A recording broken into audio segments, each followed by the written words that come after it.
So, have you heard about the Spanish flu?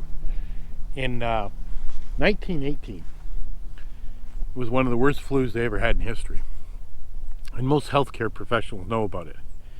If you don't, I'll have a couple videos you can watch you might want to pay attention to. But I had an interesting, couple of days. And I went in for my diabetes checkup and got my flu shot and got that all done. And I started asking, 3 or 4 nurses if they had, a Spanish flu outbreak again or something similar, would you stay and do your job? And I was actually quite surprised by the answers I got. The majority, except for one, out of 4 nurses in that particular hospital I asked, one said they would run out the back door. They said, I didn't sign up for this, which I thought was pretty interesting. And then I went off to get home and find out, here it is, my wife is running to the hospital, and here I'm off to a different one. And she ended up having bronchitis, and she seems okay, but she's in rough shape. And I was talking to, we were at the one hospital here in my town, and I asked them, would they stay if there was a Spanish flu outbreak, or something similar. And the majority of them actually said no. Out of the 4 I asked, 1 said they would stay, which I thought was quite interesting. And then we got transferred to a bigger hospital, so I had to drive her to a bigger city. They were going to transfer her by ambulance because I guess the doctor didn't want to make a decision. And they said there was a 3-hour wait. I went, well, I'm not waiting 3 hours. I mean, that's ridiculous. I'll drive her myself. So, signed all the papers to leave, where they're not responsible and everything. Drove 2 hours to the next hospital. Get out there, and they do the breathing treatments and steroids and oxygen level tests and everything. Finally figured out she had bronchitis. Nobody knew before that. And I even started asking them. The respirator guy came in, the nurses, and every one of them said they would stay. They said this is their job, this is what they signed up for, and they would stay. So from 3 different hospitals, the majority said they would stay if something broke down, because during the Spanish flu, people left their jobs. Dead bodies piled up so quick that, they wrapped them and they put them on back porches, they put them in alleyways. There was a lot of things they did. Now, a lot of people got scared back when they had the Ebola break and they brought some of the Ebola people from Africa here. Oh, preppers went crazy. They were up in roars about that. And a lot of people think there was some miraculous cure, but there really wasn't. It was just basic bedside manner. Keeping everything clean, making sure hands are washed, the nurse actually being really nice to the patient, even though they, were dressed up in uniforms that look like aliens. And that's really what cured them. Now, there was one guy that had the Ebola outbreak. He died. He didn't make it. And I found it interesting in the video I watched, how they wrapped them. They wrapped them in the blankets, almost like a mummy in the old Egyptian days, placed them in a plastic zipper bag, took them out to the hallway, and then zipped them up again in another plastic bag. And then, of course, they cremated them. Apparently, Ebola is very catchy after the person dies, is what it is.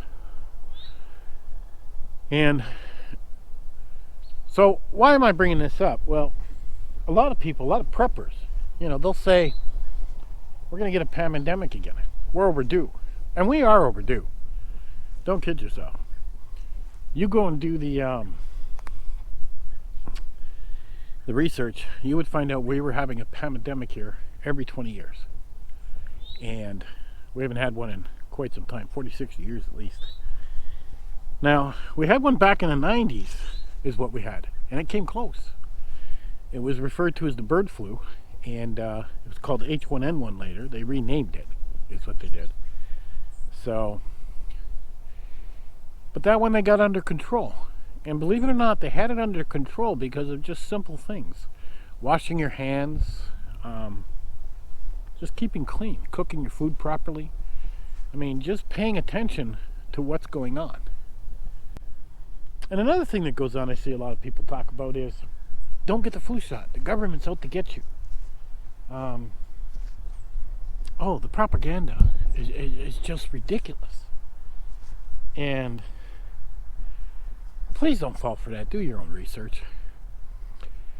The one guy I talked to in the hospital, the respirator guy, he told me he had training for a pandemic. Pandemic is what he had. He had training for that, especially when the Ebola was there. And he said he's been doing this for 14 years in the hospital in the emergency ward. And his body has built up such a great immunity that he probably has a much better chance of living than a regular person. And when you get a flu shot, it's a hit and miss thing. I mean, they're literally trying to pick, well, what are the 6 or 8 viruses that are making people deathly sick? What are the viruses that are killing people? And to this day, people die. I mean, you can go look up the numbers. We're not talking 10 people. There's people dying because of a flu every year. The news doesn't publicize it that much. And every year people die from it. And you got to think, the government sets up these flu virus vaccinations. And they're cheap or free. And you got to ask yourself why. Well, they know something's coming. I mean, that's common sense they're prepping. They know it's coming. And they're guessing. They're trying to build up your immune system to protect you from the next pandemic is what they're trying to do. And they've done so much research on the Spanish flu. I mean, there was one doctor I was reading about, and he spent 10 years of his life researching that flu. That was amazing.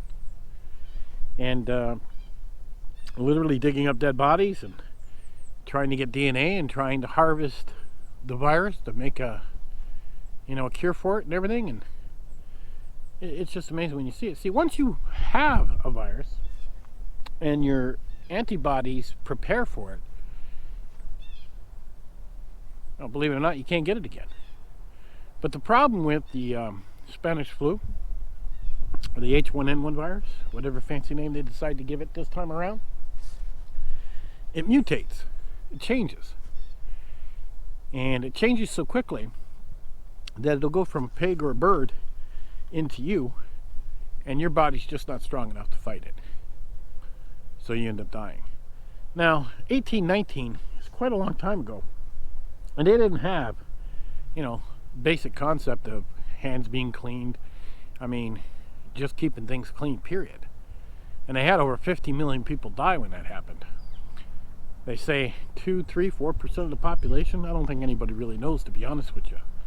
But the interesting part of all this research I did, we are overdue. And if you think about it, people say flu season. So what is flu season? Why don't we get them in the summer? We do, but not very often. And the reason for that is because we congregate. Kids go back to school, they're all stuck inside a room. We're inside the malls, we're inside Walmart. People are not outside. They are congregating close together. One person gets sick, sneezes, it's all over everybody else. And if we really wanted to take this serious, and you'll notice the hospitals are starting to take it more serious.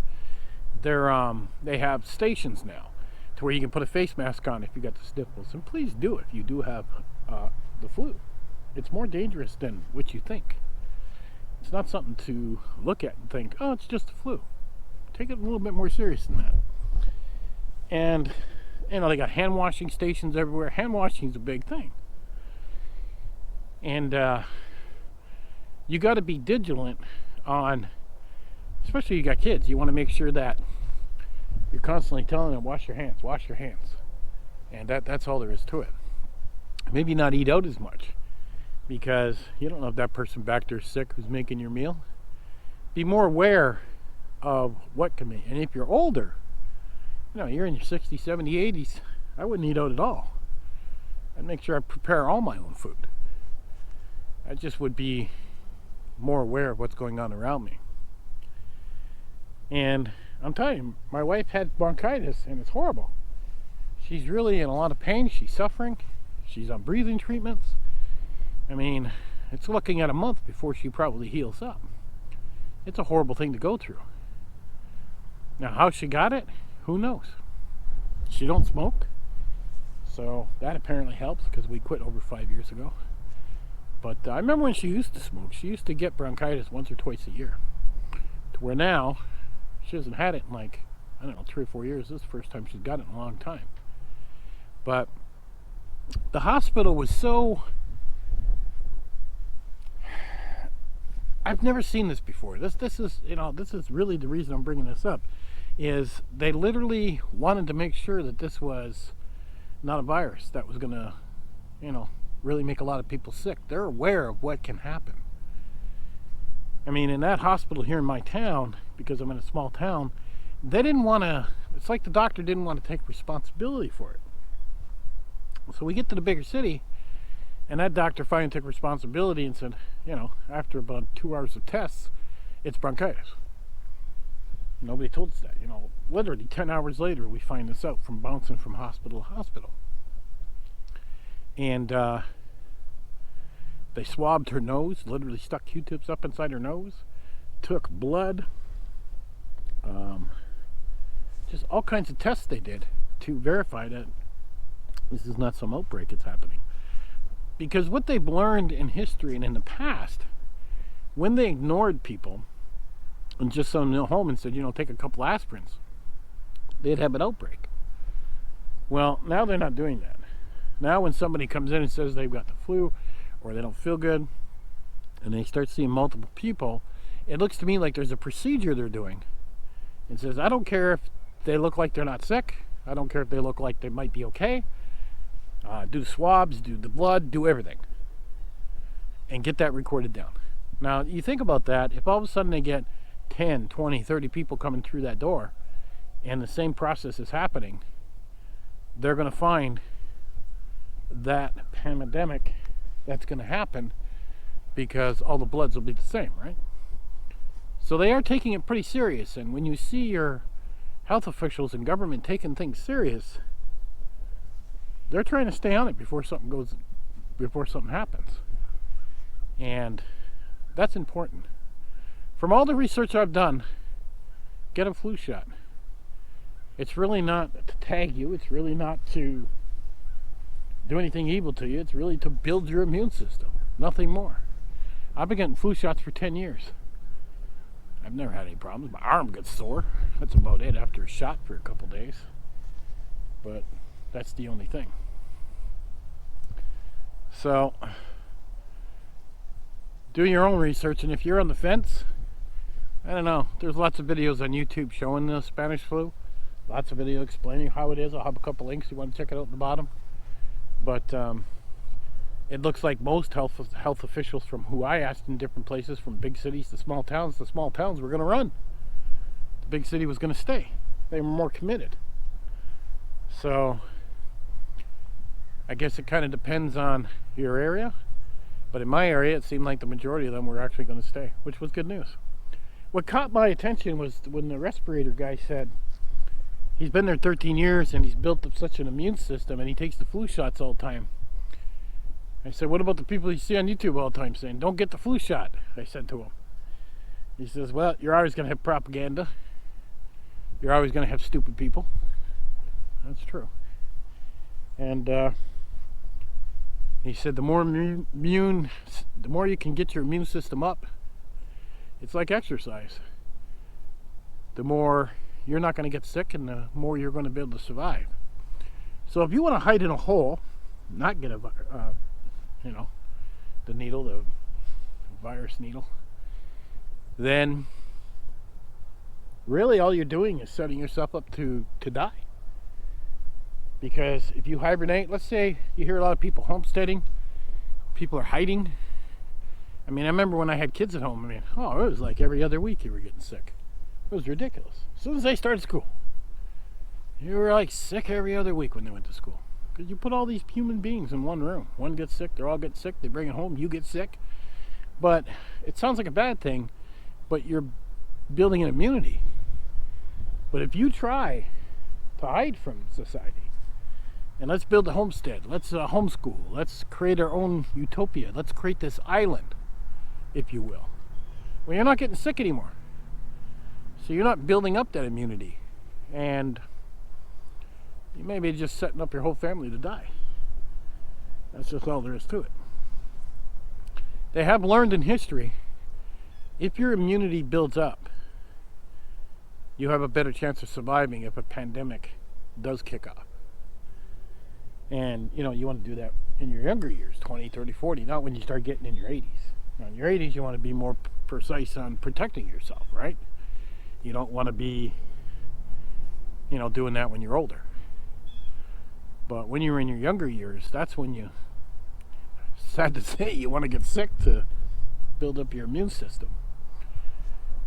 But like I said, I'll have a couple links in the bottom if you want to check it out. I think it's worth understanding, especially how they removed the dead when with Ebola. I thought that was quite interesting. Another thing that was kind of cool with Ebola was there was a procedure on removing their garments, and it took 2 people to actually remove them properly. Because apparently a lot of people were getting infected in Africa because they didn't remove the garments properly. And at first there was a lot of waste. Because you got to think, I mean, you're wrapping this dead body in a blankets, the sheets you have in your home. You put them in a plastic bag. You can buy those online, they're not that much. And then they'd bring them out in the hallway and put them in a plastic bag again. And then they would cremate the body. Because that's when it was the most contagious, is when the body had passed away. Well, if you don't even have the necessary skills for disposing of the body, or how you take, you know, those items off of you, and it does take 2 people, you know, from duct taping the wrists with the rubber gloves and everything. I mean, if something was to happen, there really isn't that much in the way of people understanding. I also found out there's only 3 hospitals in all of the United States that can handle a pandemic like Ebola. That's it, 3 hospitals. And they're limited, you know, they got like 5 or 10 beds, they got like 5 or 10 beds in each one. So yeah, I guess they would take who's ever ground zero, who's ever the highest one, and put them there and try to make antibodies off them. I guess this is what you're running. But we're not equipped for it. And I believe even Bill Gates talked about, he's really worried about something like that. I mean, he's traveled to Africa and different places and seen a lot. And there's even other billionaires that are concerned about it. After all, they don't care how much money you got and who gets infected, right? So, it is something the CDC, the government, keep track of very closely. And they always say if there's an outbreak, it'll probably be in Asia because, you know, they don't have the same, they're not very clean compared to what we are in a first world country. But cleanliness is the biggest key to the flu. I would say get the virus needle. And, you know, just keeping clean, washing your hands, washing your face constantly, getting on your kids' butts, you know, they come out of the bathroom. Did you wash your hands? You know, just get it down pat. Get that routine going. Get that melted into their brain. You walk into a hospital, you see cleaning solution there. Teach your kids how to use it. Form that habit. And I take this pretty serious. Like I said, go watch those 2 videos down there if you got some time. They are a little bit long, but they are quite informative. And it might change your mind on going to get your flu virus needle, because they're basically just trying to build up this immune system within everybody in case or when the pandemic does happen. And don't think this is some prepper thing where, oh yes, the end of the world's coming. No, the end of the world's not coming. A pandemic is going to happen. That is all there is to it. It's history repeating itself. It mutates. We are now in more close quarters than we've ever been in the past. I mean, back in 1819 with that Spanish flu, they ran by train. Horses. There's no planes then. Well, now you get into a plane, that's like the perfect incubator that would spread like wildfire. And I think that's why they know this. And that's why they're doing everything in their power to run through these checks, because they figured out if we catch it early enough, we might just stop it in its tracks and only lose, 1,000 people. We're not going to lose 50 million like we did in the Spanish flu. So they are quite aware of this being something that could go down, but they expected to pop up in Asia, which it did with the H1N1 in the 90s. They called it bird flu, and then they called it H1N1 after. And it started over there, but then it did get over here. When it mutates, it'll go right through the world. So if you're up in the air about getting a flu shot, and I'm sure I'm going to get my naysayers in the comment section, go ask some health professionals yourself. I mean, I asked doctors, nurses, an expert in respiratory. I mean, I asked a bunch of people. They all got their flu shot. And I prefer to, trust the professionals compared to some guy on YouTube telling me the government's out to get you or something. I don't know. You need that immune system built up just like going to a gym and working out. At any rate, check the links in the bottom and learn about the Spanish flu and exactly what they believe it's done, because a lot of it is just guesswork. Anyway, guys, catch you on the next one.